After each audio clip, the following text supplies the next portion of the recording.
ఈ serial today episode Madhu వాళ్ళ ఇంటికి పంతులు గారు వచ్చి మధు వాళ్ళ అమ్మ నాన్నతో మధుకి మంచి సంబంధం వచ్చింది, మీరు పెళ్లి చేయండి అనేసి అడుగుతాడు. మధు వాళ్ళ నాన్న మా అమ్మాయి చదువు పూర్తయిన తర్వాత జాబ్ వచ్చిన తర్వాతనే పెళ్లి చేసుకుంటానంది అనేసి చెప్తాడు. పంతులు గారు పెళ్లి తర్వాత కూడా వాళ్ళు చదివిపిస్తారంట.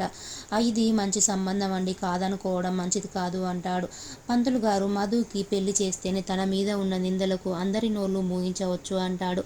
రూపా సుబ్బు సరే పంతులు గారు అంటారు. పంతులు గారు రేపే పెళ్లి చూపుల వారు మీ ఇంటికి వస్తారండి అనేసి చెప్పి వెళ్ళిపోతాడు.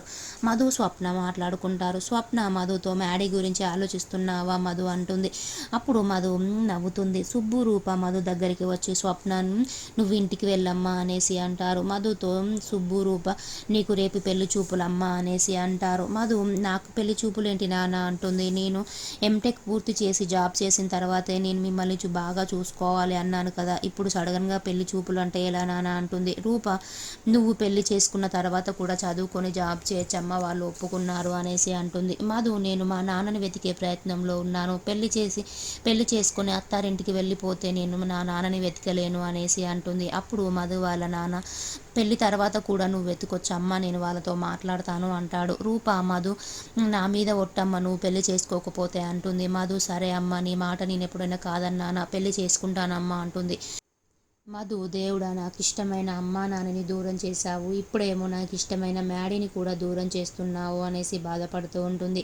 దేవ నాగవల్లి మ్యాడీ వసంత అందరూ కలిసి లంచ్ చేస్తుంటే దేవ శ్రేయతో నువ్వు బీటెక్ అయిపోయిన తర్వాత నీ ప్లాన్స్ ఏంటమ్మా అంటాడు. శ్రేయ ఇక్కడే ఉండి ఎంటెక్ పూర్తి చేస్తాను మామయ్య అంటుంది. దేవ అప్పుడు అమెరికాకు వెళ్తానన్నావు కదమ్మా అనేసి అంటాడు. అప్పుడు శ్రేయ అప్పుడు బావ అక్కడ ఉన్నాడని వెళ్తాను అనుకున్నాను, కానీ బావ ఇక్కడే ఉంటున్నాడు కదా, నేను కూడా ఇక్కడే చదువుకుంటాను మామయ్య అనేసి అంటుంది.